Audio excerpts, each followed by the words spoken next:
ಕರಡಿಗೆ ಇನ್ನೂ ತರಬೇತಿ ಸರಿಯಾಗಿ ಆಗಿಲ್ಲ, ಜನರ ಮಧ್ಯ ಬರುವಂಥದ್ದು ಯಾವುದೇ ರೀತಿಯ ರಿಸ್ಕ್ ತಗೊಳ್ತಾ ಇಲ್ಲ. 2 ತಿಂಗಳು ಕಳೆಯುವ ಹೊತ್ತಿಗೆ 4 ಜನ ಈ ಆನೆ ತುಳಿತಕ್ಕೆ ಬಲಿಯಾಗ್ತಾರೆ. ಅದನ್ನು ಸಾಯಿಸುವುದಂತ ಹೇಳಿದ್ರೆ ಮನುಷ್ಯನ್ನ ಸೇಡಿಟ್ಟು ಹೊಡೆಯುತ್ತೆ. ಯಾಕಂತ ಹೇಳಿದ್ರೆ ಕರಡಿ ಆದರೂ ಸೌಂಡ್ ಮಾಡಿಕೊಂಡು ಓಡಿ ಬರ್ತಾ ಇದ್ದಿದ್ರೆ, ಇದು ಅಂತೂ ಮನುಷ್ಯನ್ನ ಕಂಡ್ರೆ ತಂತ ಆನೆಯನ್ನ JCBಯಲ್ಲಿ ಎತ್ಕೊಂಡು ಬಂದು ಬೇರೆ ಅಂತ ಹೇಳಿದ್ರೆ ಕೊಡಗಿನ ಅರಣ್ಯ ಭಾಗದಲ್ಲಿ ಅದನ್ನು ಪೋಸ್ಟ್ ಮಾರ್ಟಮ್ ರಿಪೋರ್ಟ್ ಮಾಡಿ. ಮಾನ್ಯ ವೀಕ್ಷಕರೇ, ಅಳಿದುಳಿದವರು ಕಂಡಂತೆ ಸ್ವಾಗತ ಸುಸ್ವಾಗತ. ಮತ್ತೊಂದು ಬಾರಿ ಬೇಲೂರು ಭಾಗದಲ್ಲಿ ಭಾರೀ ಆನೆ ಕಾರ್ಯಾಚರಣೆ. ಯಾಕೆ ಆನೆಗಳನ್ನು ಹಿಡಿತಾ ಇದ್ದಾರೆ ಯಾಕಂತ ಹೇಳಿದ್ರೆ ಕಳೆದ 2 ತಿಂಗಳಿಂದ ನಿರಂತರವಾಗಿ ಆನೆ ದಾಳಿಗೆ ಬಲಿಯಾದವರ ಸಂಖ್ಯೆ 4. ಅದರರ್ಥ ಹಾಸನ ಜಿಲ್ಲೆಯಲ್ಲಿ 88 ಜನ ಇಲ್ಲಿಯವರೆಗೆ ಬಲಿಯಾದರು. ಹಾಗಾದ್ರೆ ಭೀಮನ ತಂಡದಲ್ಲಿರುವಂಥ ಆನೆ ಈ ರೀತಿ ದಾಳಿ ಮಾಡ್ತಾ ಇದ್ದೇನಾ, ಅಥವಾ ಭುವನೇಶ್ವರಿ ತಂಡದಲ್ಲಿ ಇರುವಂಥ ದಾಳಿ ಮಾಡ್ತಾ ಇದ್ದೇನಾ, ಇಲ್ಲ ಬೀಟಮ್ಮ ತಂಡದಲ್ಲಿರುವಂಥ ಆನೆ ದಾಳಿ ಮಾಡ್ತಾ ಇದ್ದೇನಾ, ಬೀಟಮ್ಮ 2 ತಂಡದಲ್ಲಿರುವಂಥ ಆನೆ ದಾಳಿ ಮಾಡ್ತಾ ಇದೆ ಅಂತ ಹೇಳಿದ್ರೆ ಇದು ಅಲ್ಲ. ಹೊಸತ್ತಂತ ಹೇಳಿದ್ರೆ ಒಂದು ಗಂಡಾನೆ ಏನು ಕೊಡಗು ಭದ್ರಾ ಕಡೆಯಿಂದ ಬಂದಿರುವಂಥ ಒಂದು ಗಂಡಾನೆ ಏನಿದೆ, ಈ ಗಂಡಾನೆ ಒಟ್ಟಿಗೆ ಜೂನಿಯರ್ ಹಡ್ಕ ಬಡ್ಕ ಆನೆ ಇದೆ ಅಂತೆ. ಈ ಜೂನಿಯರ್ ಹಡ್ಕ ಬಡ್ಕ ಅಂದರೆ ಒಂದು ದಂತ ಮೇಲೆ ಇನ್ನೊಂದು ದಂತ ಕೆಳಗೆ. ಸೊ ಈ ಆನೆ ಅಂತ ಹೇಳಿದ್ರೆ ತುಂಬ ತೀವ್ರವಾಗಿ ಜನರ ಮೇಲೆ ಹುಡುಕಿ ದಾಳಿ ಮಾಡ್ತಾ ಇದೆ. ಅದರಲ್ಲೂ ವಿಶೇಷವಾಗಿ ಏನು ಮೊನ್ನೆ ಅಂತ ಹೇಳಿದ್ರೆ ಗುರ್ಜನಹಳ್ಳಿಯಲ್ಲಿ ಒಂದು ಹೆಣ್ಣು ಮಗಳ ಮೇಲೆ ದಾಳಿ ಮಾಡುತ್ತೆ. ಅದಾದ ಮೇಲೆ ಒಂದು ಹುಡುಗ ಅಂತ ಹೇಳಿದ್ರೆ ತಾನು ಕೆಲಸ ಮುಗಿಸ್ಕೊಂಡು ತಾನು ಮನೆಗೆ ಹೋಗುವ ಸಮಯದಲ್ಲಿ ಅಲ್ಲೂ ಭೀಕರವಾಗಿ ದಾಳಿ ಮಾಡುತ್ತೆ. ಇದಾದ ಮೇಲೆ ಇನ್ನೊಂದು ದಾಳಿ ಆದ ನಂತರ ನಿನ್ನೆ ಅಂತ ಹೇಳಿದ್ರೆ 4ನೇದಾಗಿ ಬಲಿಯಾದಂಥ ಹೆಣ್ಣುಮಗಳಂತ ಹೇಳಿದ್ರೆ ವಿಪರೀತವಾಗಿ ಆನೆ ಆ ಹೆಣ್ಣು ಮಗಳನ್ನು ತುಳಿದು ಹಾಕುತ್ತೆ. ಹಾಗಾದರೆ ಈ ಆನೆ ಯಾವುದು ಅನ್ನುವಂಥದ್ದೇ ಈಗ ದೊಡ್ಡ ಮಟ್ಟದ ಪ್ರಶ್ನೆ. ಯಾಕಂತ ಹೇಳಿದ್ರೆ ಒಂದು ಭೀಮನ ತಂಡದಲ್ಲಿರುವಂಥದ್ದ, ಅಥವಾ ಬೀಟಮ್ಮ ತಂಡದಲ್ಲಿದ್ದಂಥದ, ಅಥವಾ ಭುವನೇಶ್ವರಿ ತಂಡದಲ್ಲಿದೆನಾ, ಅಥವಾ ವಿಕ್ರಾಂತ್ ಒಟ್ಟಿಗೆ ಇರುವಂಥ ಆನೆನಾ, ಇಲ್ಲ ಹಡ್ಕ ಬಡ್ಕನ ಅಂತ ನೋಡ್ತಾ ಹೋದರೆ ಇದು ಯಾವುದೂ ಅಲ್ಲ, ಹೊಸ ಆನೆ ಈ ಭಾಗಕ್ಕೆ ಬಂದಿದೆ ಅಂತ ಹೇಳಿದ್ರೆ ಸರಿಸುಮಾರು 20ರಿಂದ 22 ವರ್ಷದ್ದು. ಅದರಲ್ಲೂ ವಿಶೇಷ ಅಂತ ಹೇಳಿದ್ರೆ ಏನು ಹಡ್ಕ ಬಡ್ಕ ಆನೆ ಇದೆ ಇದರ ಥರನೇ ಜೂನಿಯರ್ ಹಡ್ಕ ಬಡ್ಕ ಅಂಥೇಳಿ ಆ ಭಾಗದಲ್ಲಿ ಹೆಸರಿಟ್ಟಿದ್ದಾರೆ.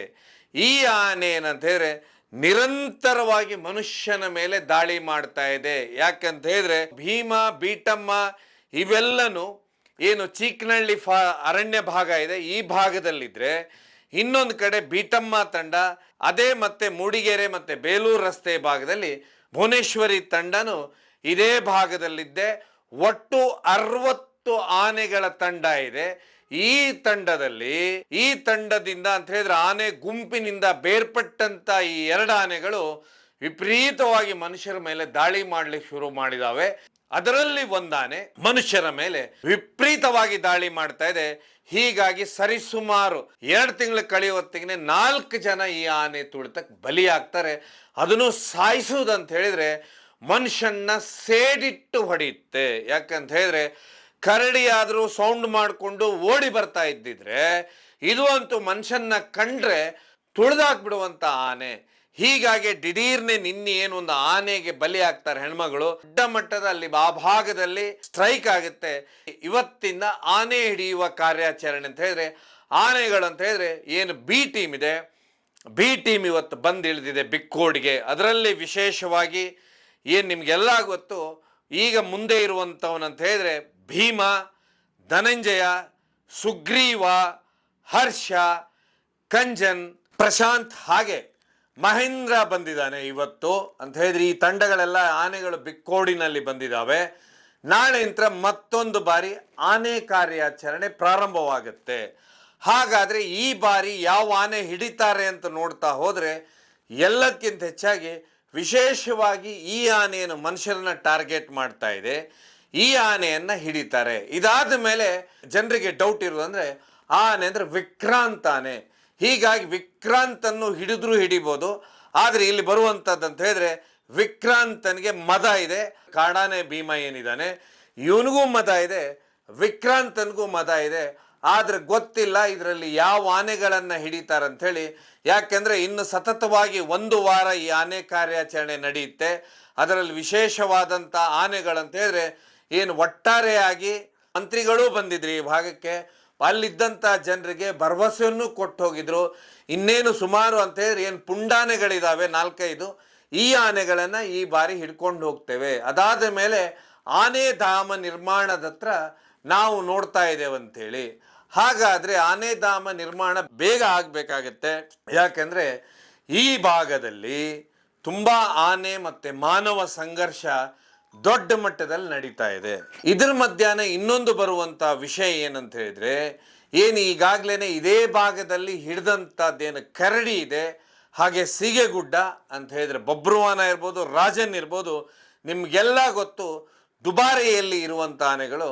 ಇದರಲ್ಲಿ ಈಗ ರಾಜನ್ ಈಗ ಹೊರಗೆ ಬಂದು ಜನರ ಮುಂದೆನೆ ಕಾಣಿಸ್ಕೊಳ್ತಾ ಇದ್ದಾನೆ.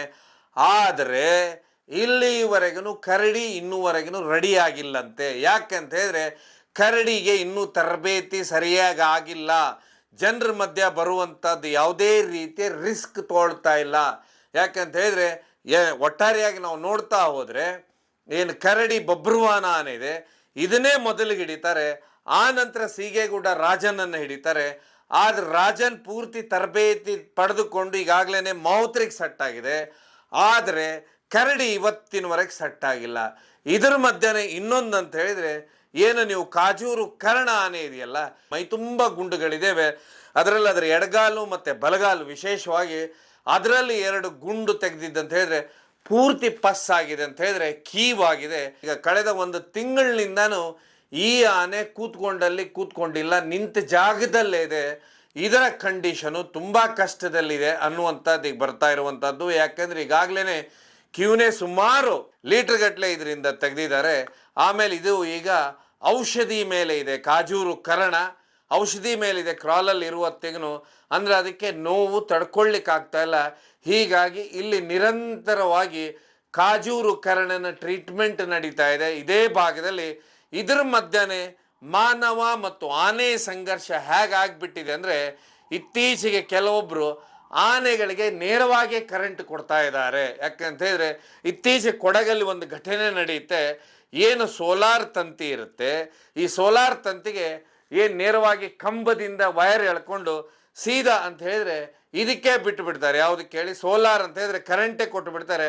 ಹೀಗಾಗಿ ಒಂದು ಆನೆ, ಈ ಕಾಡಾನೆ ಏನು ಎಸ್ಟೇಟ್ ಒಳಗೆ ಹೋಗಿರುತ್ತೆ, ಅದು ಹೊರಗೆ ಬರುವತ್ತಿಗೆ ಐತೆ ಕರೆಂಟ್ ಹೊಡೆಸ್ಕೊಂಡು ಸಾಯುತ್ತೆ. ಇದಾದ ಮೇಲೆ ಎಷ್ಟು ಮಟ್ಟಿಗೆ ಇಲ್ಲಿ ದೊಡ್ಡ ಗಲಾಟೆಗಳು ನಡೀತಾವ ಅಂತ ಹೇಳಿದ್ರೆ ಆನೆಯನ್ನು ಪೋಸ್ಟ್ ಮಾರ್ಟಮ್ ಮಾಡಿ ಅಲ್ಲೇ ಹುಗಿಬೇಕಾಗತ್ತೆ. ಆದರೆ ಇಲ್ಲಿ ಅದಕ್ಕೆ ಯಾರು ಇದಕ್ಕೆ ಕೇಳೋದಿಲ್ಲ ಅಲ್ಲಿ ಇದ್ದಂಥವ್ರು. ಹೀಗಾಗಿ ಆನೆ ಅಂತ ಹೇಳಿದ್ರೆ ಸಂಪೂರ್ಣವಾಗಿ ಆನೆಯನ್ನು, ಸತ್ತಂಥ ಆನೆಯನ್ನು JCBಯಲ್ಲಿ ಎತ್ಕೊಂಡು ಬಂದು ಬೇರೆ ಅಂತ ಹೇಳಿದ್ರೆ ಕೊಡಗಿನ ಅರಣ್ಯ ಭಾಗದಲ್ಲಿ ಅದನ್ನು PM ಪೋಸ್ಟ್ ಮಾರ್ಟಮ್ ರಿಪೋರ್ಟ್ ಮಾಡಿ ಅಲ್ಲಿ ಹುಗಿದಾಕ್ತಾರೆ. ಇದಾದ ಮೇಲೆ ಅಂತ ಹೇಳಿದ್ರೆ ಏನು ಕರೆಂಟ್ ಕೊಟ್ಟಿದ್ದಾರೆ ಅಂದರೆ ನೇರವಾಗಿ ಕರೆಂಟ್ ಕೊಟ್ಟಿದ್ದಾರೆ, ಇವರ ಮೇಲೆ ಪೊಲೀಸ್ ಕಂಪ್ಲೇಂಟ್ ಆಗಿದೆ ಅಂತೆ. ಹೀಗಾಗಿ ಸದ್ಯಕ್ಕೆ ನಾವು ನೋಡ್ತಾ ಹೋದರೆ ಆನೆ ಮತ್ತು ಮಾನವ ಸಂಘರ್ಷ ಕೊಡಗು ಹಾಸನ ಭಾಗದಲ್ಲಿ ನಿಲ್ತಾ ಇರೋದು ಕಾಣೋದಿಲ್ಲ. ಯಾಕಂತ ಹೇಳಿದ್ರೆ ಏನು ಹಾಸನ ಸಕಲೇಶ್ಪುರ ಇತ್ತು, ಇಲ್ಲಿಂದ ಮುಂದುವರೆದೀಗ ಬೇಲೂರಲ್ಲಿ ಇದು ದೊಡ್ಡ ಮಟ್ಟದಲ್ಲಿ ನಡೀತಾ ಇದೆ. ಹೀಗಾಗಿ ಕಾದು ನೋಡಬೇಕು. ಇವತ್ತೇ ಎಲ್ಲ ಆನೆಗಳಿಗೆ ಇಳಿದಿದ್ದಾವೆ. ಇದರಲ್ಲಿ ಯಾವ ಆನೆ ಮತ್ತೆ ಈ ಬಾರಿ ಅಂದರೆ ಮುಂಭಾಗದಲ್ಲಿ ಅಂತ ಹೇಳಿದ್ರೆ ಅಭಿಮನ್ಯುವಿನ ಗೈರಿನಲ್ಲಿ ಕ್ಯಾಪ್ಟನ್ಶಿಪ್ ವಹಿಸ್ಕೊಳ್ಳುತ್ತಂತ ಹೇಳಿ ನಾಳೆ ಅಂತ ಗೊತ್ತಾಗುತ್ತೆ. ಇದೆಲ್ಲಕ್ಕಿಂತ ಹೆಚ್ಚಾಗಿ ಯಾವ ಕಾಡಾನೆ ಅಂತ ಹೇಳಿದ್ರೆ ಯಾವುದು ಜನರನ್ನ ನೇರವಾಗಿ ಟಾರ್ಗೆಟ್ ಮಾಡಿ ಕೊಲ್ತಾ ಇದೆ, ಜನರನ್ನ ರಸ್ತೆಯಲ್ಲಿ ಓಡಾಡ್ಲಿಕ್ಕೆ ಬಿಡ್ತಾ ಇಲ್ಲ, ಆನೆಯನ್ನು ಹಿಡಿಲೇಬೇಕು ಅನ್ನುವಂಥದ್ದು ಏನ ಹಿಂಡಿನಲ್ಲಿದ್ದಂಥ ಆನೆ ಏನಿದೆ, ತಪ್ಪಿಸ್ಕೊಂಡಂಥ ಈ 2 ಆನೆಗಳನ್ನು ಹಿಡಿಬೇಕಂತ ಹೇಳಿ ಈ ಭಾಗದಲ್ಲಿ ದೊಡ್ಡ ಮಟ್ಟದ ಒತ್ತಾಯ ಇದೆ. ಸೊ ಇದು ಒಟ್ಟು ನಾಳೆ ಅಂತ ಗೊತ್ತಾಗುತ್ತೆ ಯಾವ ಆನೆಯನ್ನು ಹಿಡಿತಾರೆ, ಏನೆಲ್ಲ ಆಗುತ್ತೆ, ಈ ಬಾರಿಯ ಕಾರ್ಯಾಚರಣೆ ಯಾವ ರೀತಿ ಇರುತ್ತೆ. ಅದಾದ ಮೇಲೆ ಆನೆ ಧಾಮವನ್ನು ಎಲ್ಲಿ ನಿರ್ಮಿಸುತ್ತೆ ಸರ್ಕಾರ ಈ ಭಾಗದಲ್ಲಿ ಅಂತ ನೋಡಬೇಕು. ಯಾಕಂತ ಹೇಳಿದ್ರೆ ಪೂರ್ತಿಯಾಗಿ ಈಗ ತತ್ತರಿಸಿ ಹೋಗಿರುವುದಂತ ಹೇಳಿದ್ರೆ ಅದು ಬೇಲೂರು ಭಾಗ ಆನೆಗಳ ದಾಳಿಗೆ ಅಂತ ಹೇಳಿದ್ರೆ ನಿರಂತರವಾಗಿ ಆನೆಗಳ ದಾಳಿ ನಡೀತಾ ಇದೆ ಅಂತ ಹೇಳ್ತಾ ಈ ಕಾರ್ಯಕ್ರಮವನ್ನು ಮುಗಿಸ್ತೇನೆ. ಕಾರ್ಯಕ್ರಮ ನೋಡಿದ್ದಕ್ಕೆ ಧನ್ಯವಾದ.